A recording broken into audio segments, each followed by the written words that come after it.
Bine ați revenit la Echilibru, sunt gazda dumneavoastră, psiholog Elena Harbur, iar astăzi abordăm subiectul violenței în societatea actuală și aș putea să spun și modernă, deși violența nu se schimbă niciodată. Vorbim cu Răzvan Pantelimon, lector universitar și analist politic. Bună, Răzvan! Am găsit din nou, iarăși.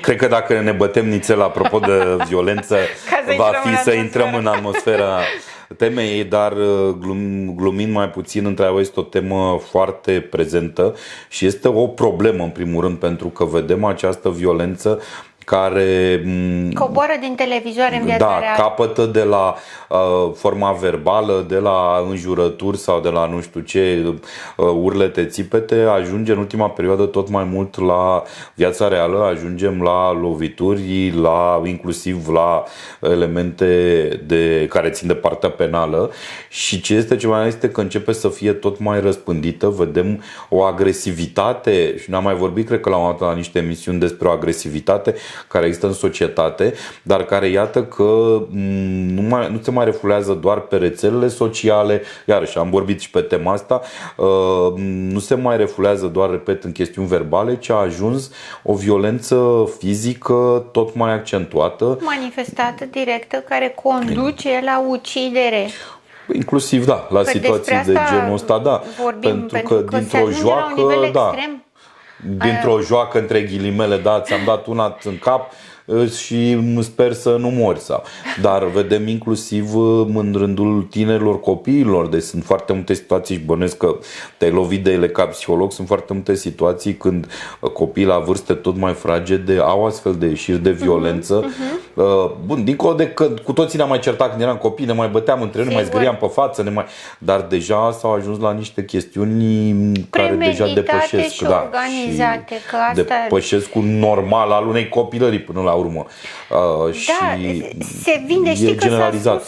Exact, asta este și problema. S-a spus că se vinde cel mai bine sexul și violența. Întotdeauna a fost așa. Doar că de la asta, printr-o expunere repetată, ajungem la o foame de violență. E adevărat, și contextul societal susține chestia asta, pentru că frustrările, nemulțumirile, neajunsurile provoacă furie, provoacă sentimentul de nedreptate, provoacă invidia de care vorbeai și într-o ediție anterioară și stimulează zona asta, să-mi iau, să-mi fac. De asemenea, este și o promovare foarte mare a individualismului. Dacă vrei, îți iei. Fără să vreau, când eram în mașină, ascultam la radio și era una dintre reclame, până la urmă a ajuns să fie la o băutură răcoritoare, când de fapt mesajul era: dacă vrei, îți iei, dacă îți dorești, îți iei, dacă ți-e poftă, îți iei, nu te interesează nimic altceva. Da, nimic de ceilalți din jur. Nimic de ceilalți din jur. Și ajungem să ne simțim nedreptățiți în situații în care nu avem dreptate, dar producem la un comportament de genul: mă duc și îmi iau, că așa am auzit, așa e ok, înseamnă că sunt fraier dacă nu-mi iau. Fac și eu ca ceilalți, exact. Și se produce zona aceasta de violență până la nivel extrem. În ultima vreme sunt atacuri în stradă, în public, de față cu privitorii.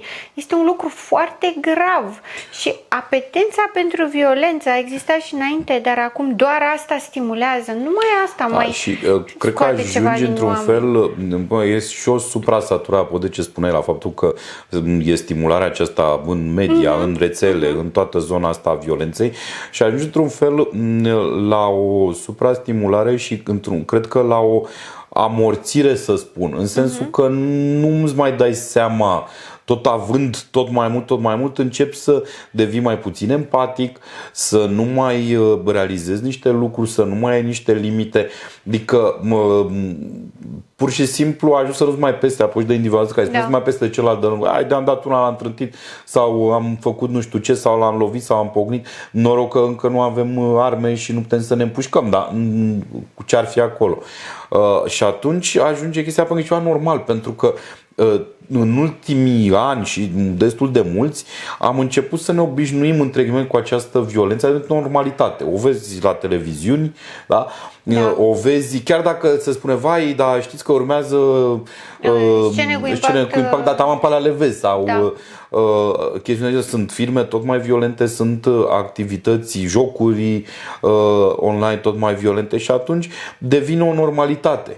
Faptul că împuși pe cineva și că ești cel mai tare pentru că nu știu ce joc pe calculator, pe telefon ai împușcat cât mai mulți. Ai câștigat când i-ai omorât pe toți. La un moment dat, dezvoltând chestia asta, să ajungi într-o chestiune, probleme psihice, în care pur și simplu să nu mai faci diferența între viața reală și viața virtuală și pierde valoarea exact, vieții pur și simplu, fac că l-am omorât pe ăla. Care problema? Că pe Dan am omorât nu știu câte milioane, poate, de-a lungul timpului în jocul ăla. Da. Deci nu mai facem diferența, din păcate, între chestiunile astea.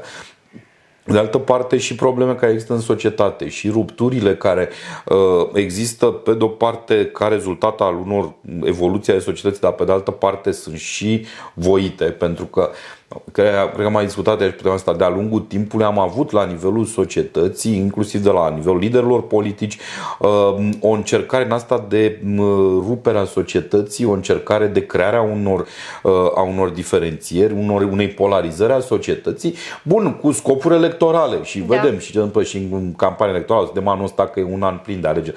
Adică avem această chestiune în care pur și simplu începi să-i vezi pe ceilalți de lângă tine sau mai am spus pe cei care se opun, cei care gândesc diferit, ca niște suboameni, ca niște animale, ca niște ființe inferioare și atunci nu mai contează ce se întâmplă. Și ne întoarcem până la urmă la perioada interbelică, la chestiunile perioadei coloniale în care erau rase inferioare, rase superioare, în care am avut Holocaust și toate celelalte, pentru că tot de aici au plecat. De la ideea că ceilalți sunt inferiori, sunt așa cum poate sunt foarte mulți și în mare majoritate n-au nicio problemă că sunt sacrificate animale pe care le mănâncă, dar o să ajungem la pur și simplu că sunt omorâți oameni, care puma? Că omori nu știu câți pui sau curcani sau porci sau că omori nu știu câți oameni, același lucru. Între ghilimele, pentru foarte mulți, tocmai din această transformare a celorlalți, mai ales a celor care se opun, în niște suboameni, în niște ființe inferioare. Știi că m-a îngrozit să aud la televizor vis-a-vis de incidentul acela din București, în care doi tineri au omorât un bărbat în plină stradă cu parii. Să aud la radio că este normal, o să ajungem și noi ca în Brazilia sau în alte state în care să omorâm un om pe stradă nu e o mare problemă. Da. Pentru mine a fost o problemă din naturalețea în care s-a prezentat. Acest lucru aici. Exact. La radio, în condițiile în care aș putea să spun că la radio cred că ascultă mai multă lume decât la televizor sau nici nu contează până la urmă. Și o persoană dacă asculta, adică... Exact. Dar această normalitate, ca și cum, de ce ne mirăm că trebuia să se întâmple și la noi, că până la urmă este la nivel mondial, se mai întâmplă și în alte state și care e problema?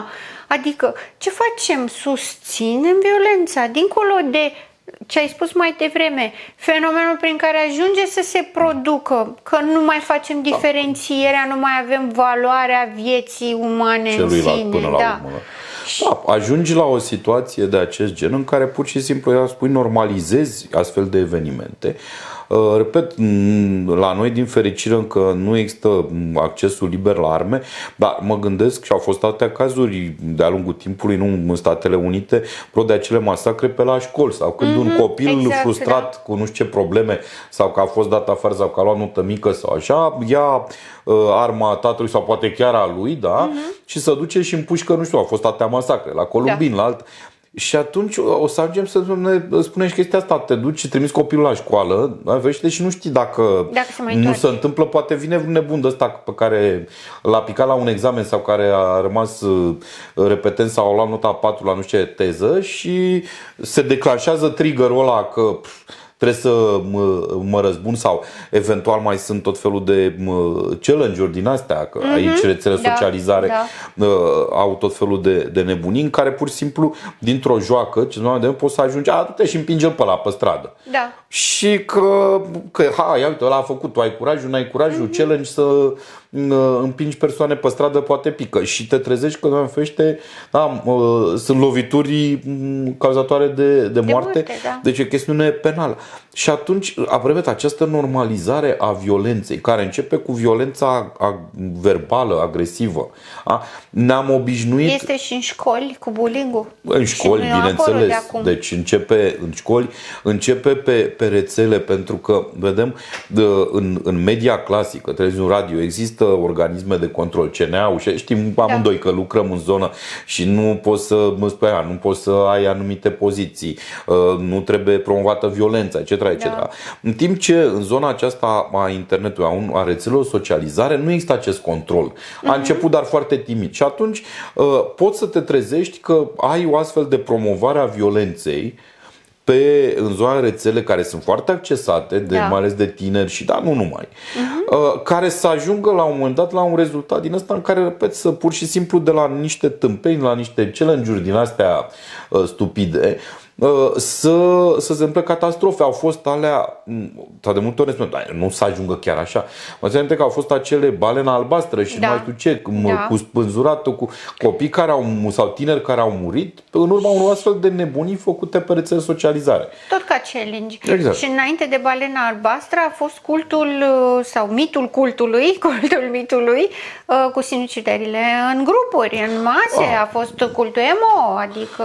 Sunt astfel de situații în care și acolo să zicem că era mai puțin intenționată, era mai mult asupra propriei persoane și n-are nimeni ce să-mi facă. Da, dar știi dar cum aici este direcționată, din ce în ce mai direcționată către ceilalți. Tot și acest lucru, în momentul în care tu nu pui preț pe viața ta, de ce pune preț pe viața altuia? Că de multe ori noi uităm, inclusiv în cazul situației ăsta de atentatori care se omoară și ei sau sunt.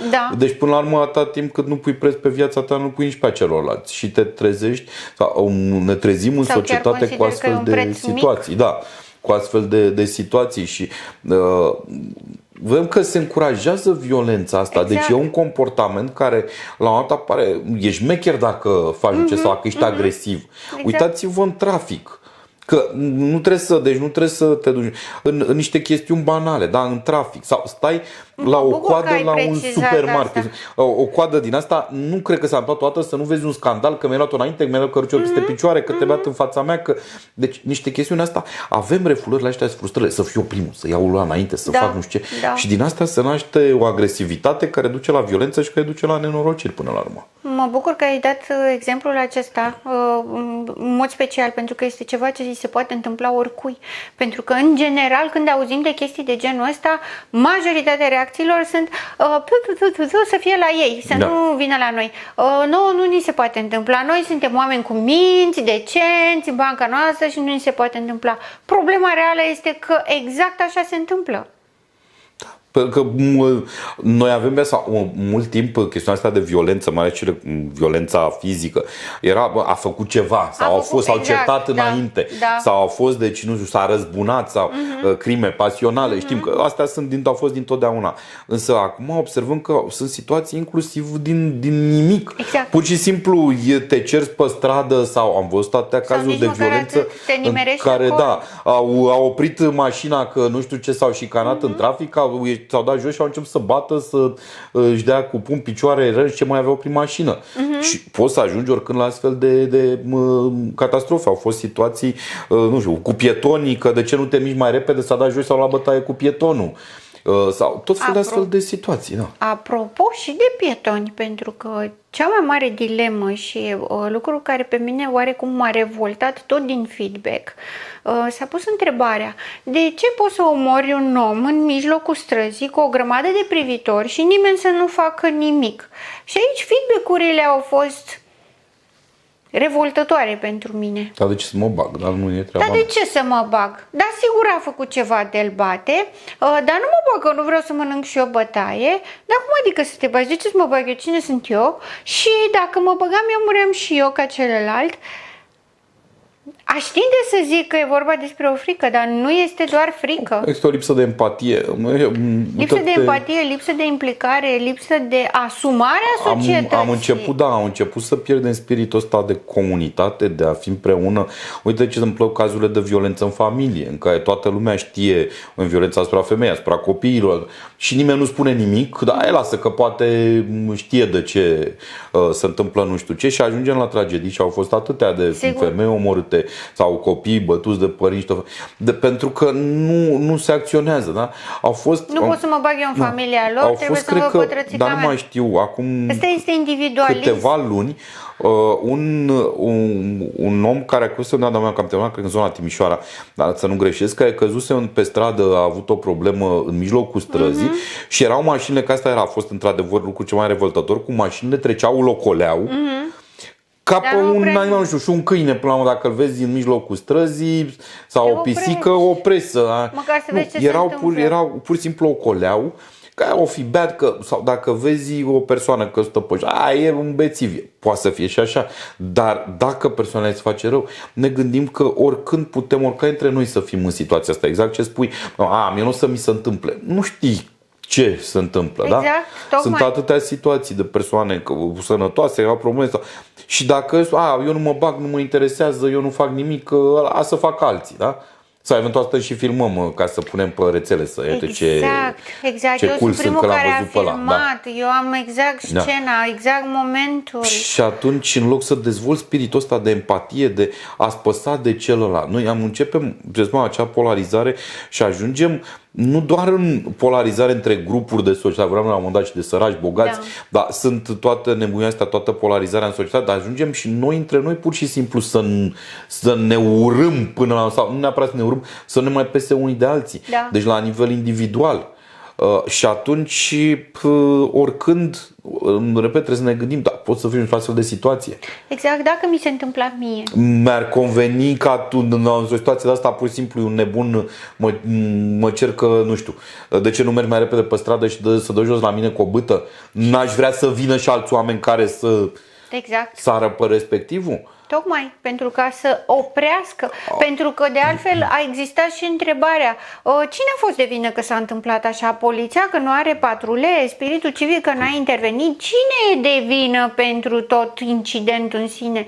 Păi stai un pic să ne gândim. Trebuie să ajungă acolo, doi, că trebuie să găsești instrumentele prin care să rezolvi lucrurile până la urmă. Dar vezi, altfel ne uităm că n-a dispărut, e o chestie psihologică, cred că și de disonanță cognitivă, n-a dispărut cultura al eroului, pentru că sunt foarte căutate filmele astea cu supereroi, Marvel și numai ce, tot felul de personaje, deci ne place să ne uităm, ne-ar place probabil să fim astfel de supereroi, mai ales copiii tieni, cred că se închipuie toți având astfel de superputeri, dar în același timp nici nu am interveni în situații și nu trebuie neapărat chestiunea asta de violență, cred că de la lucruri simple. De câte ori am ajutat pe cineva, pur și simplu, nu știu, ai pe ceva cărând o sacoșe și hai să te ajut, da, o altă persoană cunoscută, sau de câte ori ai făcut ceva pentru o persoană fără să vrei un rezultat imediat. Când apar astfel de situații, și auzi, cred că prin Australia la un moment dat a fost un atentator într-un mall și a fost adevăr un bărbat care a încercat să-l oprească, a sărit pe el. Deci a fost o chestiune, extraordinar. Ne plac astfel de modele, dar la alții. Apropo de ce spuneam, mie nu mi se întâmplă, sau dacă se întâmplă ceva, nu mă bag. Și mai e o problemă cu complexul eroului în ideea în care toată lumea așteaptă eroul. Exact, dar nimeni nu e erou. Dar nimeni nu este erou și nimeni nu are curaj. Uite, o să spun o întrebare ciudată și în același timp foarte puternică. Este normal să normalizăm violența? Nu este normal, pentru că știu că etic nu e normal. Da. Pe orice specialist ai întreba o să zică nu e normal. Dar hai să ne gândim de fapt că asta cere întrebarea. Care sunt efectele când normalizăm? Pentru că dacă se normalizează sau nu se normalizează, ține de noi. Nu de ceea ce primim, de ceea ce se întâmplă, ci de răspunsul nostru. Nu știu dacă neapărat nu este normal, nu ar trebui să întâmple și normalizarea violenței duce la comportamente tot mai agresive. De multe ori spunem, bun, sunt niște forme de refulare și de descărcare, inclusiv vorbim de violența verbală, de altele. Dar încurajând, e o chestie minoră, ce te-a înjurat, ce ți-a făcut, te-a înjurat, te-a scuipat, hai, dar nu ți-a dat una în cap. Da. Păi bun, dar normalizând chestii minore, inclusiv vorbeam de copii, da, la un moment dat de școli și de bullying, acceptând că i-a zis acolo, l-a împins, ea nu știu ce, s-au certat, așa copii să mai ceartă. La un moment dat normalizezi lucrul ăsta și ai exact ca o creștere progresivă. Pentru că nu poți să spui, da, bun, ne oprim aici, că se înjură, că bun, ok, că cu toții ne-am mai înjurat, am mai nu știu ce, i-am zis altuia lucruri urâte, dar acceptând lucrurile și devenind astea normal, trece la următorul nivel. Adică este exact ca și cu un drog. În momentul în care devii imun, adică nu mai ai senzațiile, normalizezi, nu-ți mai trezește vrei nimic și vrei altceva, vrei mai mult, da? Vorbeam într-o emisiune apropo de consumerism, exact și acolo, pe măsură ce ai, vrei tot mai mult. Și aici, în momentul în care tu normalizezi agresiunea verbală, agresiunea pe rețele, pentru că vedem acolo, dar se pare normal să iei hate, să te înjure, să spună diverse lucruri, dar așa se întâmplă, sau comentarii, vedem pe la diverse materiale, nu știu, în media online sau comentarii, înjurături și e normal. Da. Dar cu toții, sau în fine, sper că cu toți oamenii gândim, bun, ok, rămânem acolo. Problema este că nu rămâne acolo. Exact. Că pe măsură ce lucrurile astea, faptul că nu se întâmplă nimic, că poți să înjuri, poți să critici pe oricine neargumentat, să zici orice, să jignești, să calomniezi, să toate lucrurile astea, le normalizezi și o să ajungi până la o violență, că deja nu mai are niciun farmec, că îți spune nu știu cine cu tare. Știi cum era și expresia aia, că în Moldova e normal bătaia. Adică, mai ales în relația de cuplu, dacă nu o bate, nu iubește. Exact, da. Da, și că aici e grav că sunt persoane care chiar cred chestia asta și care o aplică. Exact. Adică, apropo de ce vorbeam de violența în familie, da? Asta înseamnă normalizare. Mă bate, dar mă și iubește, adică... Că de-aia mă bate, că mă iubește, altfel dacă nu mă iubea... Sau copilul trebuie bătut, că asta e, da? Bătaia ruptă din rai. Deci ajungem la situația asta de normalizare și, repet, vedem tot mai multă violență care e la nivel macro. Spuneam tot așa, cred că vorbeam la un moment dat de chestia asta cu apetența pentru război, apetența pentru conflicte. Ni se pare cool că ia uite ce se întâmplă acolo, că nu știu ce, că se bat că se bat, ia uite ce frumos e acolo. Super, facem galerie, nu să le oprim. Dar asta se întâmplă și la nivel internațional și de-aia avem tot mai multe conflicte. În ultima perioadă, dacă ne uităm, avem conflicte violente. După o perioadă de pace destul de îndelungată, da, avem niște conflicte violente și se răspândesc. Am ajuns să ni se pară normal să te bați cu poliția, să se bată în mijlocul orașelor găști de diverse nu știu, traficanți de droguri sau bărci infracționale. Este normal să se bată copii la școală, spune că să bat fetele, wow, ce cool, hai să punem pe rețele că s-au bătut respectivele. Hai că la clasa 3-a, 4-a ai dă cu nu știu ce în cap și aia s-au jucat copii, da? Deci cunosc situații și toți am auzit de astfel de situații în care ai o violență. Nu se poate face nimic, pentru că și sistemul este acea natură în sensul de vorbim de sistemul de pedepse până la urmă. Pentru că am picat într-o extremă în care considerăm că trebuie lăsat să fac orice, să... Da, cu drepturile societății, drepturile individului, da. Copilului. Noi nu trebuie să uităm un lucru și asta spun toată studenților și discutăm. E chestiunea aceea libertății. Libertatea mea se termină unde începe libertatea ta. Eu nu pot să spun eu sunt liber să fac orice fără să-mi pese de cei din jur. Eu am drepturi, dar și cei din jurul meu au drepturi. Eu îmi exercit drepturile atât timp cât legal și normal, atât timp cât drepturile mele nu lezează pe altul. În momentul în care exercitarea asta a drepturilor mele fac ce vreau eu, lezează pe altul, în acel moment nu mai este legal, deja intru în alt domeniu. Pentru că nici mie nu mi-ar conveni. Știi, e chestia aia, spune, ce ție nu-ți place, altuia nu-i face. Da?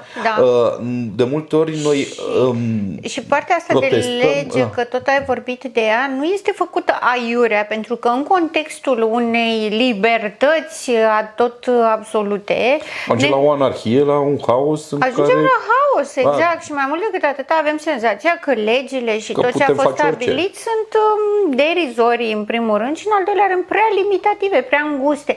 Pentru că de multe ori aud în ultima vreme în societatea noastră: ești îngust la minte, ești prea rigid, ești prea... Stai un pic, că rigiditate, flexibilitate, libertate nu înseamnă să denigrezi valorile. Viața umană, legea, poliția... Drepturile fiecăruia până la urmă.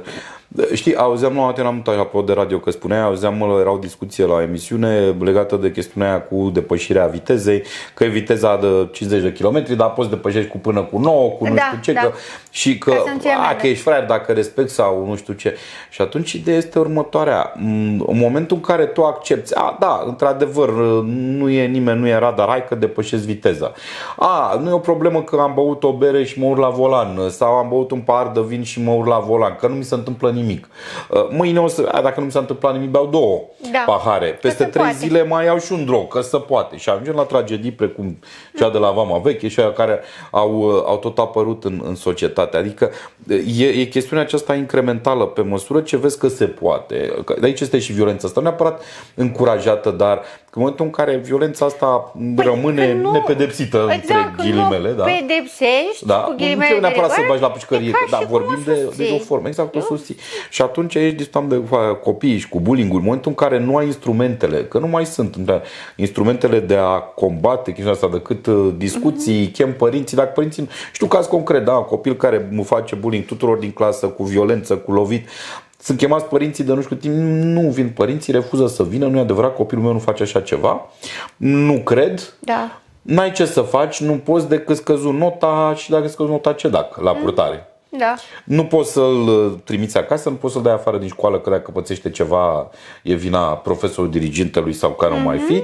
Deci ajungi la o situație în care ești legat de mâini, iar copilul învață din clasa 1, a 2, a 3, învață că poate să facă orice, că nu-i se întâmplă nimic. Și atunci, la început n-are limite, n-are consecințe. Îl înjură pe ăla, îl împinge, dar peste 5 ani, 10 ani o să dea cu mașina peste cineva. Că e același lucru, într-un fel.